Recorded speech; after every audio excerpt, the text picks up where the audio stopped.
Selamat Suster, Bapak Ibu, Saudara-saudari, anak-anak yang terkasih dalam Tuhan.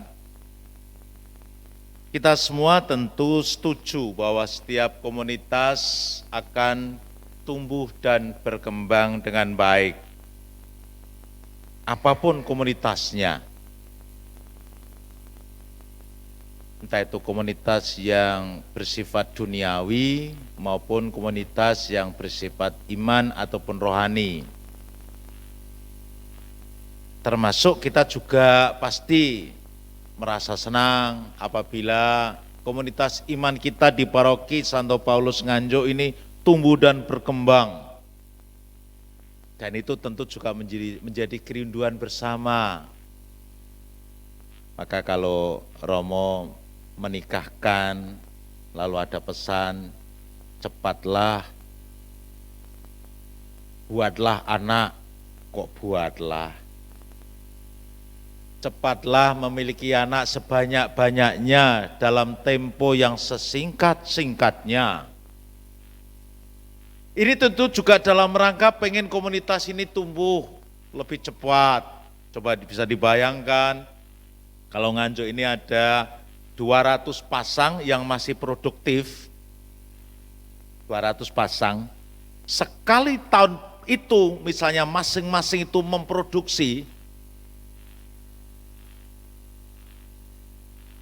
dan hasil produksinya itu kalau bisa bukan hanya tunggal, tapi jamak. Kalau sekali melahirkan itu satu pasang itu misalnya 3, 1 tahun sudah tambah 600 jiwa. Loh, apa enggak hebat? Pasti ini semua menjadi kerinduan juga. Mungkin dalam hati panjenengan, njur sing ngopeni sapa? Biasanya kalau ada keluarga-keluarga yang berat menanggung anak-anak itu tanggung jawabnya Romo Paroki.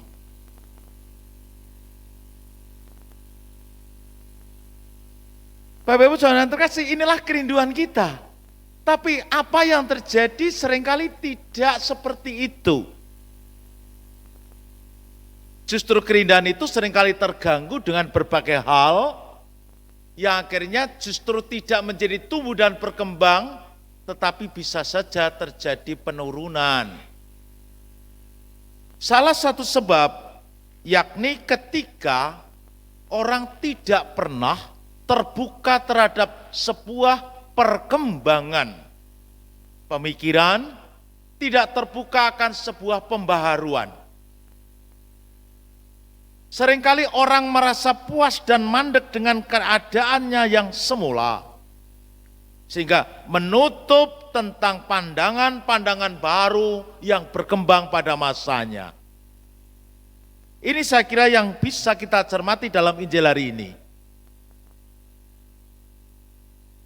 Orang-orang Saduki gagal memahami tentang kebangkitan karena orang-orang Saduki merasa bahwa apa yang ada di dalam pikirannya itu harus juga dipahami oleh orang lain.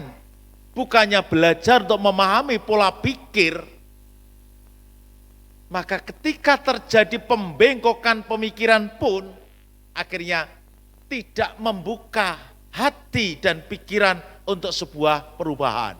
Nah, ini yang menyebabkan sebuah komunitas akan mengalami kemandekan. Coba bayangkan tadi, contoh yang disampaikan pun menurut kita, bagi kita yang akalnya agak sedikit sehat, tidak perlu sehat amat, agak sedikit sehat, yang bisa kita menggunakan akal budi, pikiran kita agak sedikit baik, tidak perlu pinter, yang penting gak bodoh banget, itu bisa memahami. Coba bayangkan, di mana kelirunya contoh tadi? Gak masuk akal. Orang Saduki tidak percaya adanya kebangkitan, karena dalam realita kehidupan itu ada peristiwa yang dikasihkan contoh, seandainya kamu ada 7 bersaudara, lalu salah satu menikah, kemudian mati tidak meninggalkan anak, maka adik-adiknya wajib untuk meneruskan perkawinannya supaya menurunkan anak. Tadi diambil contoh 7 ya. Rata-rata saja ini, rata-rata. Kalau punya anak itu rata-rata selisihnya berapa tahun? Bukan sundulan loh ya. 2 sampai, kalau anggap aja agak sedikit orang yang mungkin rajin ya 2 tahun lah ya. Berarti kalau 7 bersaudara selisihnya berapa? 14 tahun. Kuwi nek rajin loh ya. Nek rodok ini sing telat-telat titik, rodok males rajine iso 3 tahun. Bu Manto, anakmu selisihnya satu dengan yang berapa tahun? 3 tahun. Mas Koko, 5 tahun. Tak anggap ambil berarti tengah-tengahnya aja ya, 4 tahun ya, 3, 4. Berarti 7 kali 4 selisihnya 28 tahun. Coba bayangkan, nah aku dadi ragil, bakalan gelem. Coba jenengan bisa menghitung ini rasional aja. Anak pertama nikah, nggak punya keturunan. Anak kedua wajib. Anak ketiga sampai saya ragil. Anak ketujuh selisih 28 tahun. Iki nikah karo istri apa karo nenek?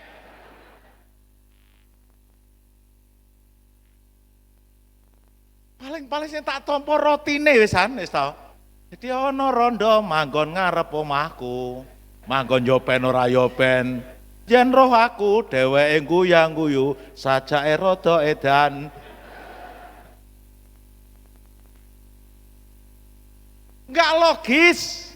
Lah inilah orang yang tidak mau membuka pandangan pembaharuan. Contoh yang kedua, dalam bacaan pertama, bagaimana orang menyadari kekeliruan itu, sehingga terdapat perubahan dalam hidup. Maka kalau kita pada 3 hari ini merenungkan tema tentang kerendahan hati, kemudian kebijaksanaan, dan yang terakhir pembaharuan, pada hari ini kita akan mencoba membuat ketiga-tiganya dalam satu kesatuan pola pikir. Kerendahan hati dan kebijaksanaan bisa mendorong orang akan pembaruan tentunya. Tidak mungkin terjadi pembaruan kalau orang tidak mau rendah hati dan terus-menerus membenarkan diri bahwa dirinya benar. Bahwa apa yang dipikirkan benar. Maka ia menutup akan kebenaran yang lain, kebenaran yang baru. Itulah menyebabkan kemandekan. Pembaruan tidak akan terjadi kalau orang tinggi hati. Maka kerendahan hati itu lawannya adalah tinggi hati. Rendah, tinggi. Kalau kebesaran hati, kekecilan hati, benar. Orang yang besar hati itu orang selalu gembira. Orang yang kecil hati, meskipun badannya besar, itu bisa enggak gembira. Saya enggak beri contoh, nanti Mas Agung tersinggung. Gede tok wonge ndi wonge? Oh ning Buri. Kayak gede awake tok atine cilik. Wis kena neh wis.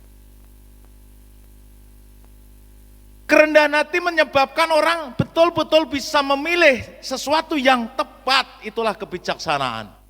Karena kerendahan hati mengandaikan orang membuka hatinya akan kehendak Allah. Kebijaksanaan itu terdapat pada Allah sendiri. Maka gadis yang bijaksana itu disebut bijaksana karena dia mengandalkan pada rencana Allah. Bukan menurut prediksinya sendiri. Maka kerendahan hati mendorong orang semakin bijaksana dan orang yang rendah hati dan bijaksana semakin membuka hatinya, hidupnya, dirinya akan pembaharuan terus-menerus. Dan akhirnya pembaharuan yang terus-menerus dilakukan setiap waktu itulah orang yang hidup di dalam konteks kontekstual, maka orang juga akan semakin rendah hati karena terus-menerus mau belajar dari orang lain. Dan semakin bijaksana karena akan menemukan pilihan-pilihan yang tepat dalam hidupnya. Semoga kita umat paroki Santo Paulus Nganjuk bisa belajar seperti Rasul Paulus. Bagi Rasul Paulus, kalau kita belajar dari 1 Timotius 3 ayat 1 sampai 7, untuk menjadi orang yang selalu baru, menjadi manusia baru berarti manusia yang hidup di dalam Allah, di dalam Kristus, maka perlu kerendahan hati. Dan itulah kebijaksanaan yang tidak bisa ditawar lagi. Semoga semangat Rasul Paulus ini menjadi jiwa kita di dalam menumbuh kembangkan komunitas iman kita, gereja kita, di paroki yang kita cintai, Santo Paulus Nganjuk ini. Allah memberkati kita.